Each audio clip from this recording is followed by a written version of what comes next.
নমস্কার বন্ধুরা, সুপর্ণা রান্নাঘরে সবাইকে স্বাগত।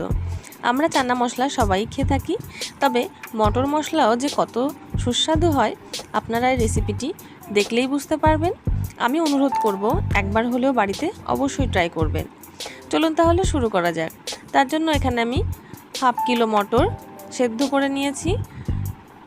সামান্য লবণ হলুদ দিয়ে প্রেসার কুকারে আমি 4টে সিটি মেরেছি। খুব সেদ্ধ হবে না, মোটামুটি সেদ্ধ হলেই হবে। এবার কড়াইতে তেল দিয়ে তার মধ্যে দিয়ে দিচ্ছি গোটা গরম মশলা। তার মধ্যে আমি নিয়েছি 4টে এলাচ, 5 থেকে 6টা লবঙ্গ, 5 থেকে 6টা গোলমরিচ, সামান্য এক টুকরো দারচিনি, আর দিয়েছি হাফ টিস্পুন গোটা জিরে। গরম মশলাটা খুব ভালো করে তেলের সঙ্গে মিশিয়ে এবার এর মধ্যে দিয়ে দিচ্ছি ছোট্ট ছোট্ট করে কেটে রাখা আলুগুলো দিয়ে ভালো করে নাড়াচাড়া করে এবার এর মধ্যে দিয়ে দেব কুচিয়ে রাখা পেঁয়াজ। আমি এখানে 2টো বড় সাইজের পেঁয়াজ খুব মিহি করে কুচিয়ে নিয়েছি। এবার এই আলু আর পেঁয়াজটা খুব ভালো করে ভেজে নেব। এবার এর মধ্যে দিয়ে দেব 2 চামচ পরিমাণে বাটা মশলা, যার মধ্যে রয়েছে 1 ইঞ্চি আদা, 2টো বড় সাইজের রসুন, 8 থেকে 10টা কাঁচা লঙ্কা, 1 চামচ গোটা জিরে আর 1 চামচ গোটা ধনে। আমি সব মশলা একসঙ্গে বেটে নিয়েছিলাম। এবার দিয়ে দিচ্ছি স্বাদ মতন লবণ, পরিমাণ মতন হলুদ, আর রঙের জন্য 1 চামচ পরিমাণে কাশ্মীরি শুকনো লঙ্কার গুঁড়ো।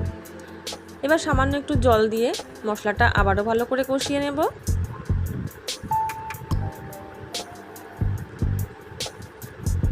মশলা খুব সুন্দরভাবে কষানো হয়ে গেছে।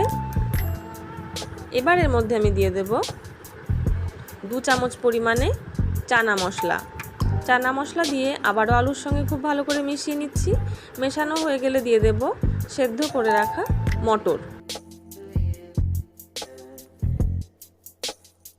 মটর দিয়ে মটরের সঙ্গে যে জলটা ছিল সেটাও আমি দিয়ে দিলাম। এবার আলু, মশলা আর মটর খুব ভালো করে মিশিয়ে নেব। আমি কিন্তু এখানে প্রথমেই জল দেব না, যদি জল প্রয়োজন হয় তবেই আমি জল ব্যবহার করব, কারণ এতে কিন্তু খুব একটা ঝোল হবে না।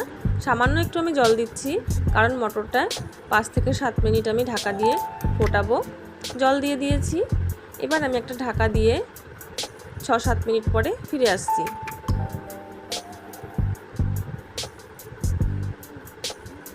প্রায় 7 মিনিট পরে আমি ঢাকাটা খুলে নিচ্ছি। মটরের জলটা কিন্তু অনেকটাই শুকিয়ে গেছে, আর যেটুকু জল জল মনে হচ্ছে এটা কিন্তু ঠান্ডা হওয়ার পরে একদম টেনে যাবে। এবার এর মধ্যে দিয়ে দিচ্ছি আরও 2 চামচ পরিমাণে চানা মশলা দিয়ে ভালো করে আমি আবার মিশিয়ে নেব। মিশিয়ে নিয়ে এর মধ্যে দিয়ে দেবো আমি 1 চামচ পরিমাণে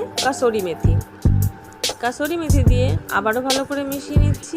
মিশিয়ে নিলেই কিন্তু তৈরি হয়ে যাবে মটর মশলা। এবার আমি গ্যাসের ফ্লেমটা অফ করে নামিয়ে নেব। এই মটর মশলার রেসিপিটি আপনাদের কেমন লাগলো তা কিন্তু অবশ্যই কমেন্টে আমাকে জানাবেন। যদি ভালো লাগে তাহলে ভিডিওটিকে লাইক এবং চ্যানেলটিকে সাবস্ক্রাইব করার অনুরোধ রইল। অন্য কোনো রেসিপি নিয়ে আপনাদের সামনে আবার হাজির হয়ে যাব।